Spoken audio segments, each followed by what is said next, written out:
If you're planning to get certified as a progressive care unit nurse, which means taking your PCCN exam, don't let the exam conquer you. You conquer the exam just like I did. This video is a solid pit stop to review some key nursing concepts you'll definitely need to be familiar with. I'll share the exact topics that showed up on my own exam so you can walk in prepared and confident. But before I reveal the topics, I have a bonus for you. I've got 1,800 flashcards ready for free to help you study smarter. All you have to do is comment flashcards down below and I'll send you the instruction on how to grab them. Passing PCCN is great, but being able to put that knowledge into practice is the coolest part, and there's no better way to make it happen than using active recall and spaced repetition. Flashcards are perfect for that. Here are the high yield concepts that showed up on my PCCN exam and what you need to know for each. High yield for this vlog's context means topic or questions that most likely to show up on your exam day. Here we go. In respiratory and metabolic acidosis and alkalosis, an ABG or an arterial blood gas is the gold standard for evaluating oxygenation and ventilation, while a venous blood gas is mainly useful for trending pH and CO2 levels. You'll see ABGs ordered in situations like acute respiratory failure when a patient is being considered for intubation or in shock states. Now, here's the challenge. As nurses, we don't often sit down and interpret these results every day. Admit it. Most of the time, ABGs and VBGs are reviewed by physicians and RTs or a respiratory therapist. That's why these topics can feel a little unfamiliar when it shows up on the exam. To simplify it, remember that aside from pH, you only need to focus on two main components, which are your PaCO2 and HCO3. PaCO2 is the respiratory component and HCO3 is the metabolic component. Don't get distracted by PaO2. This isn't about oxygen and carbon dioxide, even though we naturally think that those two are opposites, right? The acronym ROME or ROME still works best to this day, which stands for respiratory opposite, metabolic equal. If pH and PaCO2 moves in opposite direction, it's a respiratory problem. But if pH and HCO3 moves in the same direction, it's a metabolic problem. And sometimes, honestly, you don't even have to crunch the numbers if you understand the underlying physiology and disease processes, like possibly having respiratory acidosis for hypoventilation, COPD exacerbation because of poor gas exchange. Also, for respiratory alkalosis, it happened mostly for cases like hyperventilation, anxiety, and early sepsis because these conditions cause increased rate of breathing or hyperventilation, causing CO2 to get blown off. When patient has TKA, renal failure, diarrhea, these can lead to metabolic acidosis, while increased acid loss, such as in the cases of vomiting and NGT suctioning and use of diuretics too, can cause metabolic alkalosis. If you can spot where you keep and lose acids, bicarbonate, and electrolyte, you'll have better chances of getting past these questions with confidence. There are several types of shock: hypovolemic, septic, cardiogenic, obstructive, neurogenic, or your spinal shock. While they all fall under the same umbrella, which is shock, their presenting symptoms and interventions vary. The way I approached my review was to group shocks based on treatment. They're your fluid responsive shocks and your non-fluid responsive shocks. It makes them much easier to remember and apply on exam day.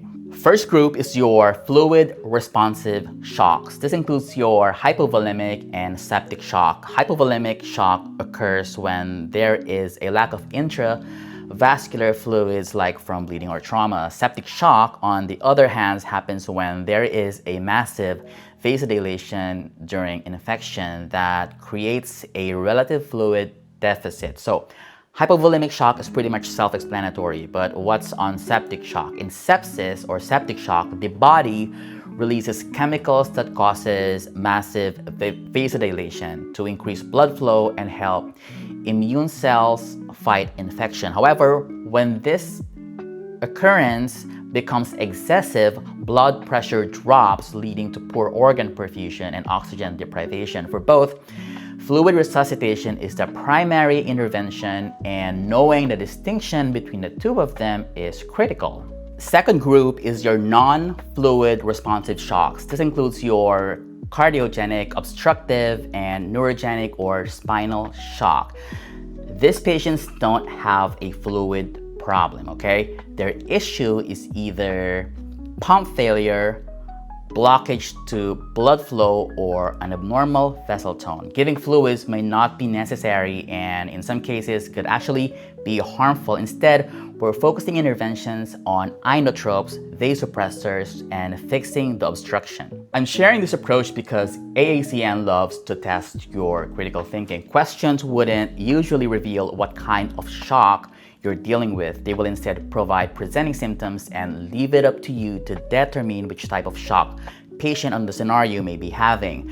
Many questions are designed to make fluid resuscitation to look like the obvious answer, but if you're gonna read the questions carefully, it would seem like another intervention is more appropriate to manage the patient's condition. Again, learning to group shocks this way can be very helpful. And just to add something, as I see this a lot in both exams and textbook, AACN also loves to ask questions about early presenting symptoms of shock. If you're thinking of hypotachy or hypotension, tachycardia, and tachypnea, you are correct because this happens often in hypovolemic and septic shock, although in some types of shocks like neurogenic shock or your spinal shock, there is an autonomic failure or your loss of sympathetic tone. A decrease in heart rate or bradycardia is pretty much common. The key is knowing your physiology and pathology. That way you can predict the signs and symptoms per shock. Next up is your COPD exacerbation. When a patient is admitted, treatment often includes a mix of breathing treatments, steroids, and antibiotics. Azithromycin is a common choice. But here's the key point for the PCCN exam. Your first line of treatment is always a short-acting beta agonist, SABA, like albuterol. Now, this seems like a simple concept when the question just asks for the first line of therapy, but the exam loves mixing in ABG or VBG results to make it trickier. If the patient remains hypercapnic or acidotic even after breathing treatment, the next step is often BiPAP. In more severe cases or more refractory cases, patient can benefit on the use of mechanical ventilation right away. This tests your ability to think critically, not just to get familiarized with the protocol. You need to know SABA first, escalate to non-invasive or invasive ventilation if there's persistent respiratory failure. Questions about STEMI or your ST elevation myocardial infarction usually revolves around two things: hallmark treatment and which area of the heart is affected based on EKG tracing. First, the hallmark treatment. The only go-to answer is cardiac catheterization, also called PCI, or your percutaneous coronary intervention. If you see that as an option, it's almost always the winner. Easy. Your MONA or your morphine, oxygen, nitroglycerin, aspirin are part of the treatment, but only as a supportive management. Now, let's go over the 12-lead EKG. AACN will definitely give you a tracing with ST changes and ask which part of the heart is involved. Here's my cheat code, SALI or SALI. Each letter on this acronym SALI corresponds to a specific area of the heart, and the 12-lead EKG, which are your V1 to V6, leads 1 to 3, AVR, AVL, and AVF. I know acronym sounds as if I made it easy to remember, but I also want to share how you should write it on paper on your exam day. So I'll do a demonstration. I'm not trying to boss you up with regards to how you want to do your review, but writing it vertically creates a pattern recognition since our brain naturally read lists vertically. For diabetes complications like your DKA or diabetic ketoacidosis and HHS, your hyperosmolar hyperglycemic state, the key is knowing how each piece of management fits together. That includes your fluids, insulin infusions, electrolyte replacement, and when to transition to subcutaneous insulin.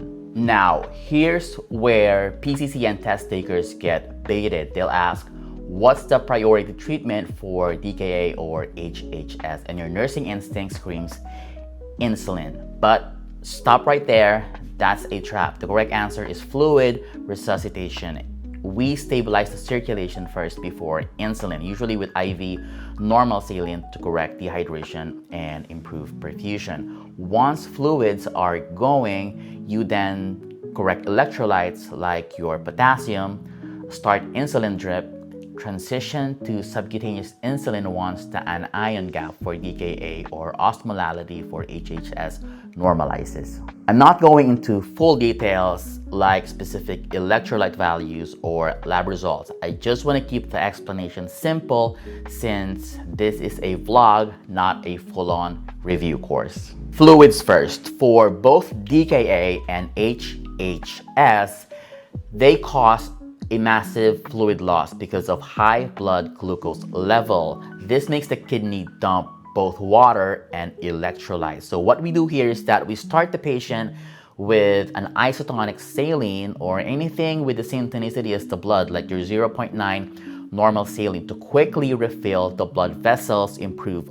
blood pressure, and restore tissue perfusion. As the patient stabilizes and sodium starts creeping up, we switch to a less concentrated solution. So an example for this one would be your 0.45 normal saline to rehydrate cells safely and avoid pushing sodium too high. The key idea here is that we start fast to fix the circulation, then adjust for safe intracellular rehydration.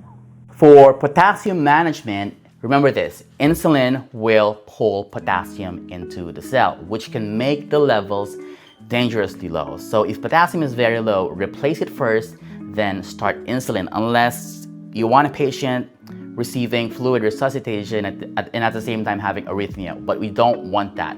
If potassium is very low, you can give insulin while still adding potassium to IV fluids. I'll throw in here magnesium because magnesium and potassium has a direct relationship. When magnesium is low, potassium cannot be fully repleted or properly shift into cells, even if you give potassium supplements. When magnesium is normal, potassium replacement works as expected. So the key concept here is very simple.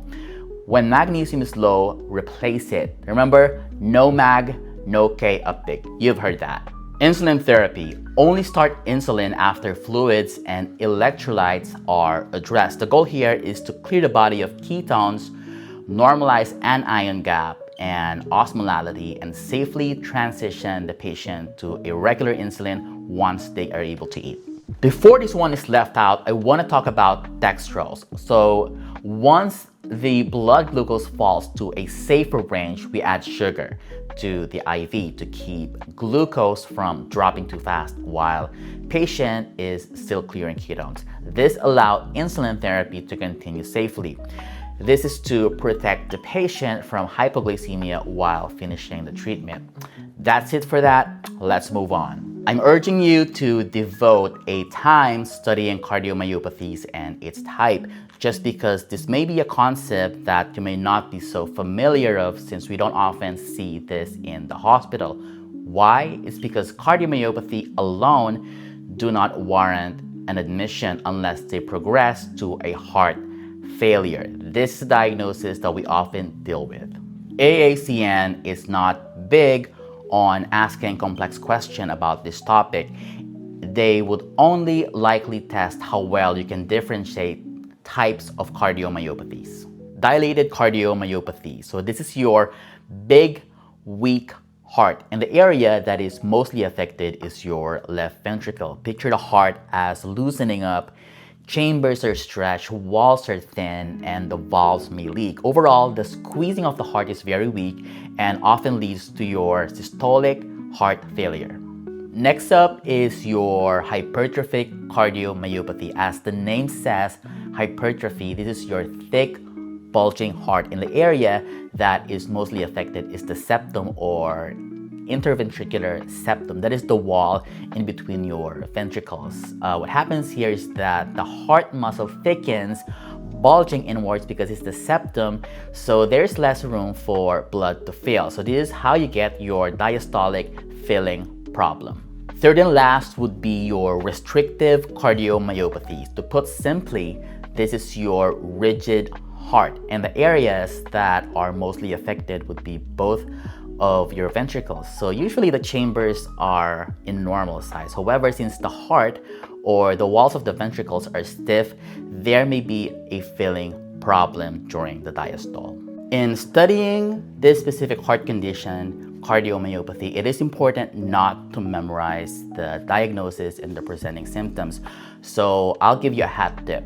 You have to consider which type of cardiomyopathy you're dealing with, whether it is restrictive, hypertrophic, or your dilated cardiomyopathy. Then identify which specific part or area of the heart is commonly affected. So I'll give you an example. Let's take into consideration hypertrophic cardiomyopathy. If I don't know that the commonly affected area would be the septum, particularly the interventricular septum, I would just think of the heart as enlarging, and so I would think probably that there will be no filling problem since the size of the heart's chamber would be the same. But then again, knowing that the affected area would be the interventricular septum, that will help me understand why there is an inward bulging and at the same time decreasing the size of your chamber, causing problems with filling your heart.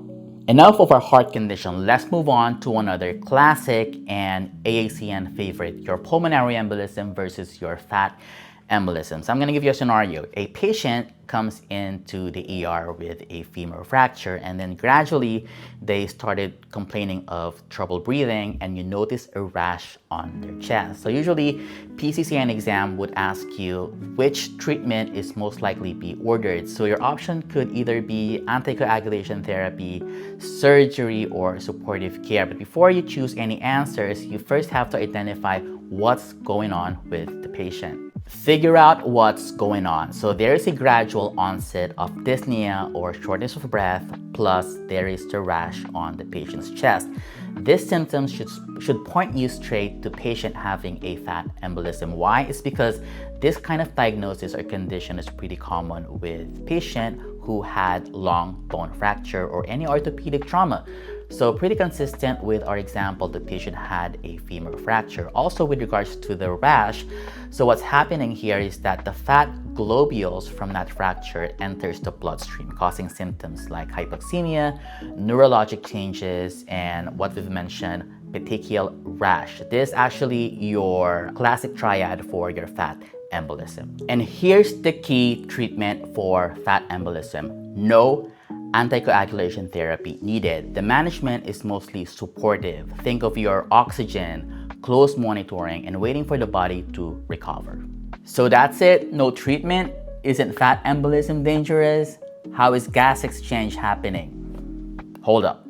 This is not your usual pulmonary embolism. In fat embolism, the fat droplets are usually microscopic. They lodge in the pulmonary capillaries, unlike your large pulmonary embolism. These tiny blockages don't completely stop blood flow. Since we mentioned, let's compare fat embolism to pulmonary embolism. PE is usually sudden, often comes from a dislodged DVT or your deep vein thrombosis. Patient will have sudden shortness of breath, chest pain, and tachycardia. And yes, anticoagulation therapy is always necessary. So always check onset, context, and key symptoms. That's your shortcut to picking the right answer without overthinking it. Since we've touched on DVT, I want to talk about unilateral leg pain. Clinicians usually consider two main possibilities: DVT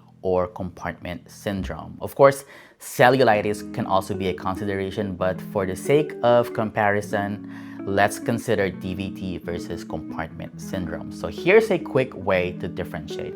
If there's a recent trauma, think compartment syndrome. If there's no trauma, DVT becomes more likely. And just an expansion of your compartment syndrome, nurses would commonly think compartment syndrome is often caused by using a cast, like for fractures. But in actual, it can also occur from prolonged use of anticoagulation therapy, massive tissue injury, or burns.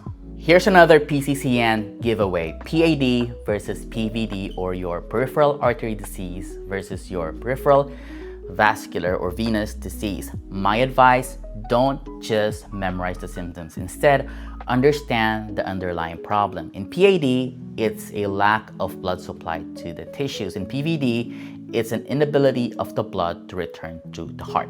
Let's start with PAD, or your peripheral artery disease. So when an artery is damaged or narrowed, blood cannot reach its intended area, often the lower extremity. This causes classic symptoms like pale, thin, shiny skin.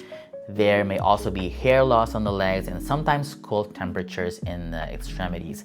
I know you can easily get it when extremities becomes pale and thin, but what about the shiny skin, the hair loss? Again, same concept. Less blood means less oxygen and fewer nutrients on that part of the body. Now, PVD, or your venous insufficiency: when veins can't push blood efficiently back to the heart, blood pulls on the legs. This increases your venous pressure, so there's your varicosities or varicose veins formation. There's also your fluid leaks into surrounding tissues, causing swelling and brown pigmentation from the release of iron pigments into the skin. In the same way, persistent poor venous return leads to low oxygen and nutrient delivery to the skin, causing skin breakdown, aka your venous stasis ulcer. Here's a bonus that isn't about body systems. It's about ethical practice. The principle: autonomy. This means the patient has the right to make their own healthcare decisions, even if you or the healthcare team disagrees. On the exam, if the question gives you a patient who is alert-oriented and shows no sign of cognitive impairment, the safest answer is always respect the patient's autonomy. Make sure the question doesn't include minors, patient with altered mental status, or situations requiring public health exceptions or emergencies. For example, would be contagious diseases. In those cases, other principles like beneficence, justice, paternalism might override. The whole point is, regardless of how off the questions are, you should respect the patient's autonomy, whether it's refusing life-saving treatment, non-compliant diabetic patients refusing medications, pregnant patients refusing C-section, or those patients choosing hospice over aggressive care, even those patients with certain religious affiliation that hinders blood transfusion. And that's a quick rundown of some of the concepts that showed up on my exam day. Remember, PCCN or AACN doesn't just measure your knowledge, it measures your ability to think like a progressive care nurse under pressure. If you found this video helpful, hit that like button, subscribe, and share this with another nurse on the same PCCN journey. Let's build a community of nurses who pass with confidence. Stay consistent with your review, trust your training, and don't forget, you've got this. I'll see you in the next video where we'll cover more of high-yield PCCN question to keep you exam ready. This is Ed. See you next time, Sundays, 9 a.m. PST.